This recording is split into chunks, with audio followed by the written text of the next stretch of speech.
Welcome to this episode of Substantial Matters, Life and Science of Parkinson's. I'm your host, Dan Keller. At the Parkinson's Foundation, we want all people with Parkinson's and their families to get the care and support they need. Better care starts with better research and leads to better lives. In this podcast series, we highlight the fruits of that research, the treatments and techniques that can help you live a better life now, as well as research that can bring a better tomorrow. The Parkinson's Foundation launched one of the largest research initiatives seeking to better understand the genetic makeup of thousands of individuals with a confirmed diagnosis of Parkinson's disease. PD Generation, Mapping the Future of Parkinson's Disease, will improve Parkinson's treatment options, accelerate enrollment in clinical trials, and help researchers better understand the underlying genetics that may contribute to PD. By providing genetic testing and counseling at no cost to participants, people with PD can learn more about their unique genetic makeup, facilitating more personalized treatment plans and opening additional opportunities to enroll in clinical trials. I spoke with Dr. James Beck, Chief Scientific Officer of the Parkinson's Foundation, to find out about the Foundation's research initiatives and priorities with a focus on PD generation. I first asked him just what the Chief Scientific Officer does. In my role, I oversee all the research activities at the Foundation, and I play an advisory role to our Chief Executive Officer for Science Policy, helping to set the direction for the Parkinson's Foundation, what we need to invest in as an organization, and to stay current with what are the latest happenings in the scientific community involving Parkinson's disease. What are some of the research initiatives or studies that are currently being funded by the Parkinson's Foundation? We're funding a number of different projects, particularly around basic science research that involve trying to understand the role of the gut in Parkinson's disease and how it may process dopamine medications that people with Parkinson's take, to the impact of the microbiota, the bacteria living in the gut, and how that might affect symptom progression and the disease itself. We're trying to understand the genetics behind Parkinson's disease, what that may impact on a cellular level within the brain for people with Parkinson's disease, as well as a number of other items. In particular, I think one of the biggest things we're funding is a very large clinical registry called PD Generation. And in PD Generation, what we're offering to people with Parkinson's disease, essentially anybody with a PD diagnosis over the age of 18, is an opportunity to get genetic testing and genetic counseling at no cost to them as part of this registry study. Our goal here is threefold. We would really like to be able to empower people with Parkinson's disease, give them the knowledge about their disease that they don't already have, so that they can use that knowledge to better understand their disease, to even potentially enrolling in clinical trials. We would like to be able to use this information that we garner, letting people know their genetic status, sharing that with their clinicians to see if we can accelerate precision medicine for people with Parkinson's. Precision medicine isn't always about a new medication for a person, but it's about tailoring the therapies for a person based upon their individual characteristics. And I think by adding genetic information to this, along with other research that's going on in the field, be able to pave a pathway to better care for people with Parkinson's. And the last is really to accelerate clinical trials. There are a number of trials that are on the horizon, some actually just beginning underway right now, where a key enrollment criteria is having a certain genetic form of Parkinson's disease. And these new therapies that are being tested may potentially slow or stop the disease. And the only way that we're going to be able to understand that is having people who know that they have a genetic form of Parkinson's disease to be able to enroll in these trials in order to test whether their hypothesis, whether these medicines may actually be successful or not, is all part of the process. With PD Generation, is there an enrollment goal, so many tens of thousands of people, or how many people do you have by now? Yeah, so that's a great question. So when we started this study way back at the end of 2019, the beginning of 2020, we had set an almost impossible goal of reaching 15,000 participants in 5 years. Fast forward to today, we were able to reach that goal almost a year and a half early. So we crossed the 15,000 mark in March of this year. And as we close out the year, we're about to reach 20,000 individuals with Parkinson's disease in PD generation. Our goal for the next 6 months is to really be able to increase enrollment and see if we can get 6,000 individuals within the next 6 months who are willing to participate in PD generation. The study has gone beyond just the continental United States. I guess it's into the Caribbean and Latin America. What are you finding there? Are you getting good enrollment? Yeah, we're getting fantastic enrollment. What we find, regardless of where people live with Parkinson's, they want to know more about their disease.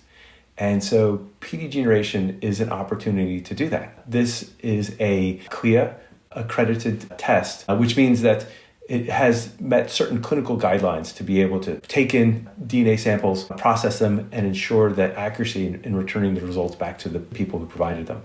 So this is something that's incredibly expensive to do on your own, and generally not an opportunity that people get who have Parkinson's disease. Currently, genetic testing isn't the standard of care for people with Parkinson's. Another goal of PD generation is to see if we can change that standard of care so that when someone receives that unfortunate diagnosis of that they have Parkinson's disease, that the next thing the doctor says is, let's get a blood test and see whether you have a genetic link to Parkinson's disease, because we hope that there's new therapies that might be able to be brought to bear to help slow or stop that disease for those individuals. So whether we're in Canada, all the way down south to Chile, we find that there's a tremendous interest in people learning about their genetic status. And we're very pleased with that. Besides doing the genetic testing and genetic counseling, are you gathering demographic and occupational kinds of exposures, environmental exposures, where people are to see if those things affect the risk for Parkinson's disease? Just this week, the Environmental Protection Agency has decided to ban trichloroethylene, which has been linked to developing Parkinson's disease. Yeah, that's a great question. So we do collect demographic information. We're very interested in understanding the genetic diversity of Parkinson's disease. And here, it's really important to note that about 90% of all the genetic data that's been accumulated for people living with Parkinson's disease are from those who are of European ancestry. And we know from other scientific work that understanding the genetic architecture of a disease really requires understanding the breadth of the disease and the populations it affects. And so one of the goals of PD generation for this past calendar year has been to recruit as many people as we can who come from diverse backgrounds. So these are people who are identified as essentially as non-European. We want to recruit as many Black and African Americans as we can, as many people with Asian ancestry, people who may identify from an indigenous population, whether in Latin America or in North America. We feel that the more information we're able to gather and combine it together with our colleagues who are really doing the data analysis on this aspect, I think the closer we'll be to better understanding the Parkinson's disease and potentially finding new therapies for it. What went into developing the PD generation study, the planning process, whether you got advisory group input, things like that? Yeah, absolutely. So it first started with an idea, and we built on that idea, came from one of our SAB members, and turned that into a living, breathing study. One of the things you quickly appreciate, having been involved in the studies, how many moving pieces there are in order to get it up and off the ground. And one of the first things we did was take it out to the community, talk to people with Parkinson's disease, talk to clinicians, trying to understand what they thought about genetic testing, what role it might have in their lives, within their practice. And we heard, needless to say, a lot of positive feedback as part of that and incorporated it into the development of our study. So one of the things we do with PD generation is we only test for 7 genes. And these 7 genes are ones that are really most affected for a person with Parkinson's disease. These are the most common of what are really rare forms of Parkinson's disease. Only about 13% of individuals who have Parkinson's disease will actually have a genetic link to their disease. When we talk about genetic forms of Parkinson's, this isn't something that everybody has, but it's not a small number. So it's really worthy of investigation as part of the process. We worked with bioethicists to understand about how we should craft our informed consent, talked with people with Parkinson's to see how they felt about it, incorporated people with Parkinson's as part of our steering committee. We have a person with early onset Parkinson's disease who's been there from the beginning, advising us and providing some key feedback on how we conduct our study as part of the process. We've gone through several iterations. Our very first effort with PD generation, the first roughly 2,000 individuals we recruited, we really collected a lot of detailed information on individuals and their Parkinson's disease. Really had a detailed family history, understood the medicines they were taking. We asked people to participate in assessments of their Parkinson's disease through an instrument called the Unified Parkinson's Disease Rating Scale, the UPDRS, as well as understanding any cognitive impairment that people might have. That was fantastic and collected a fair bit of data in a short period of time. But one of the issues we face is we'd reached 2,000 and a fair bit of time had gone by. We still had this incredible goal, seemingly insurmountable goal of reaching 15,000 people. And so what we did is we simplified our study to really, I think, again, based upon feedback from the community, what was really necessary in order to offer genetic testing and counseling to individuals with PD. So as I mentioned earlier, we do capture ethnic information, ancestry. We understand the limited family history, date of diagnosis, where people live as part of the process, just so we have a basic framework to understand the individuals within the study, how that might relate to their genetic status for Parkinson's disease. One of the really nice things about our study is that our informed consent allows us to recontact individuals. And again, this is something that we asked our community, people living with Parkinson's about, and they agreed a multi-step process is really a good thing to not overwhelm them with many things at once. And so what we hope to do in the near future is start to begin to ask questions, just like you alluded to. What about someone's environment? What about their exposure history for things that might contribute to Parkinson's disease that we didn't capture in our initial assessment, in order to be able to get a fuller picture of Parkinson's disease and how it might impact things as part of the process. So these are some of the efforts that we've done and part of the planning that's been involved in trying to get this study off the ground.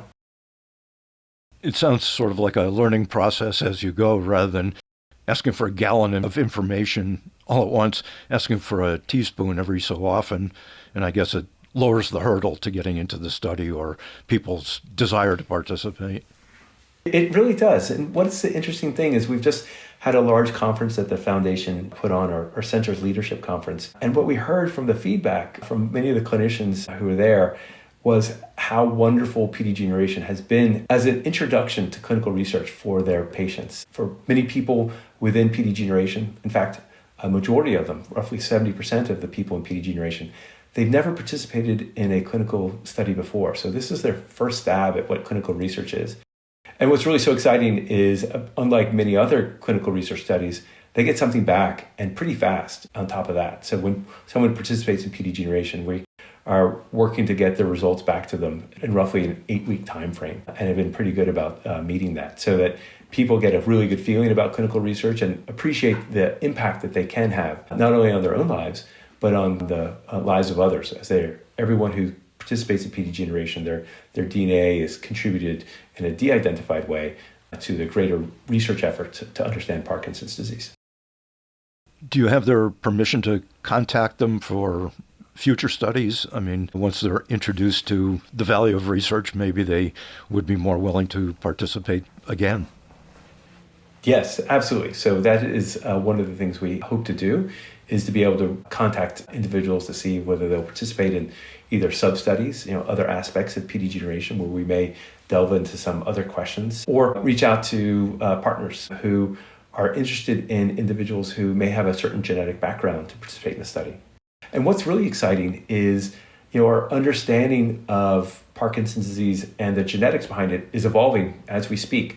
So whereas when we started this study, we were thinking that only people who had a clear genetic link to Parkinson's disease might be able to participate in some precision medicine studies. But lo and behold, in parallel to our efforts, researchers are advancing and they've developed a genetic understanding of Parkinson's disease, so that people who might not test positive on our 7-gene panel, but may have other genetic risk markers for expression of a particular enzyme, might be eligible for a clinical trial. So we have gone back and asked individuals within PD generation whether they might be interested in participating in another trial. And if they meet the criteria, we hand them off to our partners so that they can learn more about a study, and then they can decide whether they want to participate or not, based upon what is offered as part of the process. We think the whole goal here is to really empower people with Parkinson's, put them in the driver's seat. They need to be able to make these decisions on their own. And here, again, providing that information about their genetic status and what options might be available to them is really key to that.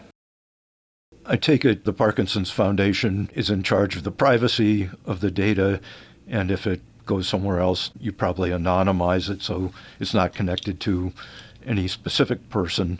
Is that correct? And how do you offer these kinds of findings to, say, drug developers? If they have a trial, they have to go through you? That's correct. So you're correct on all fronts there, Dan. So what we do is ensure that our databases are separate. So we have genetic information is not intertwined in a common database with protected health information. So we do our best to provide anonymized codes that will allow us to link it on the back end between these two databases. Even when we do the genetic testing, the information that goes to our genetic testing provider, they don't receive any personal health information other than the fact that the person who's submitting the sample is biologically male or female. We provide codes for what would go in place of names and birth date, for instance, that goes to the genetic testing lab. We work very hard to ensure that the data remains anonymous and unavailable to those who don't have privy to it. The data we do share on the back end, personal health information is never there, but we also strip off PD gene identifiers and create a unique ID that's separate from it. So, again, one more step removed from the study database. And then that gets shared more broadly in a database that's run by AMP-PD, the Accelerating Medicine Partnership for Parkinson's Disease, that's run by the NIH as part of a private-public partnership. So that data then becomes, in a de-identified way, made available to the larger research community as a whole. The question is, what are your obligations? So our obligations are that we're running a clinical study. We're registered on clinical.gov. We go through the standard institutional review board to ensure that what we're doing meets the standards when it comes to personal health information, to how we run a trial. We have a number of clinicians which are part of our steering committee, and we use a clinical research organization that has deep experience in clinical trials, Navitas. And so through all these different measures, we're ensuring that private health information individuals remains private. So we have certainly that ethical obligation in order to maintain that privacy. Are there collaborations between the Parkinson's Foundation and other organizations? I can think of some of these organizations that represent diseases that are considered atypical Parkinsonism, multiple system atrophy, and related sorts of things. So is there collaboration between them?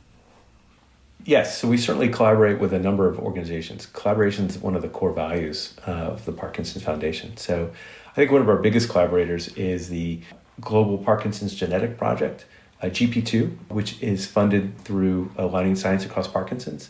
And the GP2 program is the scientific force behind trying to understand the genetic architecture of Parkinson's disease. So our data gets shared with them on an ongoing basis so that they can look to utilize the incredibly large data set we're providing to better understand Parkinson's disease as part of the process. We've collaborated with the Michael J. Fox Foundation around some of their studies, and we look to collaborate with as many groups as possible to really be able to leverage our understanding of Parkinson's disease to see if we can potentially not only solve Parkinson's, but maybe make progress in other diseases as well.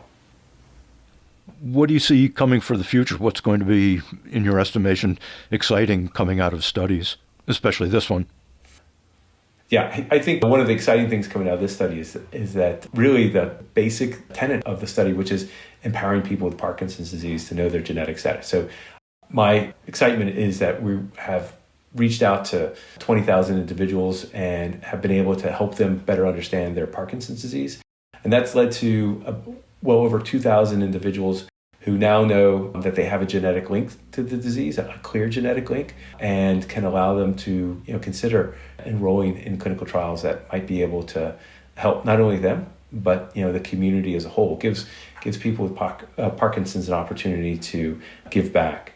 I'm also excited that there's a number of other again clinical trials that are taking advantage of what we're doing to be able to leverage this for their own benefits. And I think that's an important thing to distinguish here is that what we're doing here is for the common good of people with Parkinson's disease, but it can also be used to help advance efforts to solve the disease.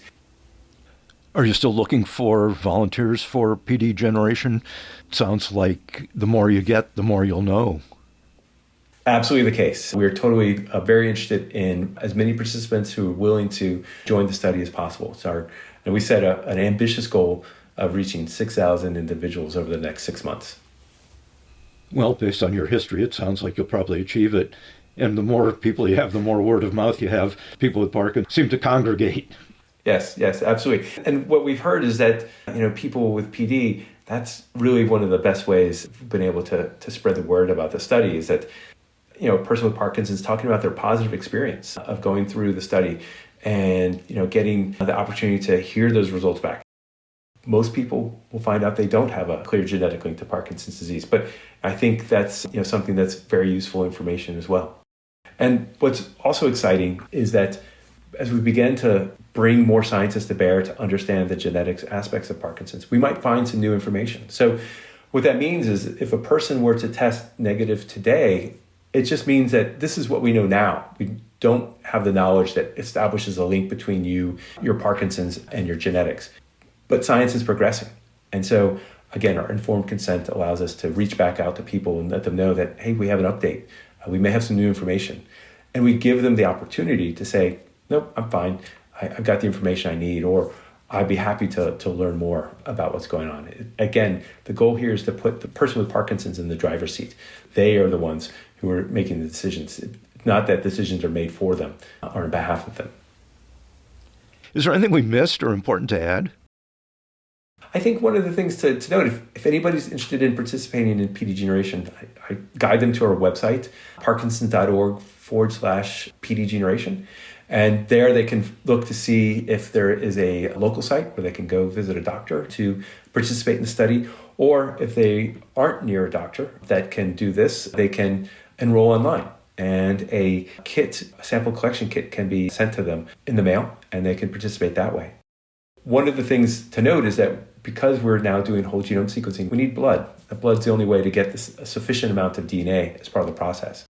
But we've partnered with a great company called Tasso and their Tasso Plus device, which allows, I think, almost painlessly to collect just a little bit of blood. It's less than a quarter of a teaspoon of blood using this kit. It looks like the Staples Easy button that you kind of stick on your upper arm. You press the button. It's a little hard to press, but you press it hard and creates a little bit of a suction and allows the blood to collect in a little tube. And it only takes about 5 minutes, but it's really easy. And we found that a lot of people who are afraid of needles really love this device as a way with which to participate in the study. So again, regardless of where someone lives within our study area, anywhere within the United States, Canada, this is a way for people to be able to participate. We know that in Latin American countries, it's the way we've worked with our colleagues down there at the different clinics. It's much easier for them to process samples on site. So people come in and visit the clinic and get a blood draw that way versus sending it in the mail as part of the process. But either way, whether someone is able to participate in clinic with their physician or online through our website, both are very easy ways with which to participate in the study. Great. I really appreciate it. It's been a very interesting discussion, and it sounds like you're well on your way to gathering a whole lot of useful, actionable information. So thanks. Yeah, absolutely. And thank you very much for the opportunity to speak with you.